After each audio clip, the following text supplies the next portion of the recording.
দুর্যোগ কেবল ঘরবাড়ি ভাঙে না, মানুষের মনেও ভয় আর অনিশ্চয়তার ছায়া ফেলে। এমন সময়ে মানুষ খোঁজে আস্থা, খোঁজে নিরাপত্তা। বাংলাদেশের বাস্তবতায় সেই আস্থার অন্যতম প্রতীক হয়ে উঠেছে বাংলাদেশ সেনাবাহিনী। দুর্যোগের মুহূর্তে তাদের কাজ শুধু উদ্ধার অভিযান নয়, বরং মানবিক সহায়তার এক বিস্তৃত পরিসর।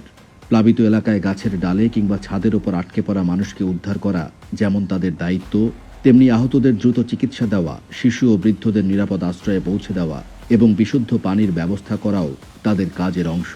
পার্বত্য চট্টগ্রাম পাহাড় ধসের সময় উদ্ধার করতে গিয়ে সেনা সদস্যদের আত্মত্যাগ দেশের মানুষকে গভীরভাবে নাড়া দিয়েছিল।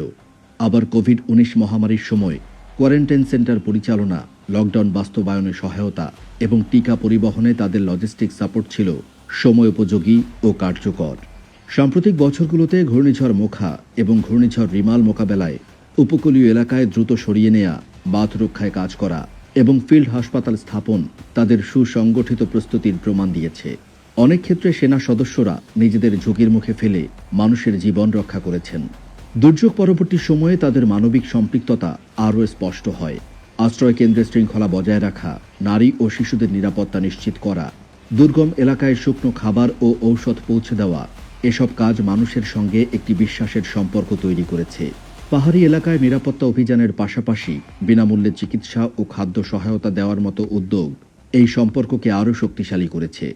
তবে সামনে চ্যালেঞ্জও কম নয়। জলবায়ু পরিবর্তনের ফলে দুর্যোগের ধরন ও মাত্রা বদলাচ্ছে। তাই প্রযুক্তিগত আধুনিকায়ন, ড্রোন ও স্যাটেলাইট ডেটা ব্যবহার, স্থানীয় স্বেচ্ছাসেবক দল গঠন এবং কমিউনিটি এনগেজমেন্ট বাড়ানো জরুরি। দুর্যোগ ব্যবস্থাপনা এখন একক কোনো প্রতিষ্ঠানের কাজ নয়, এটি সমন্বিত প্রচেষ্টার বিষয়। বাংলাদেশের ইতিহাস বলছে, সংকট এলে সেনাবাহিনী কেবল নিরাপত্তা রক্ষাকারী বাহিনী হিসেবে নয়, মানবিক সহযোদ্ধা হিসেবেও সামনে দাঁড়িয়েছে।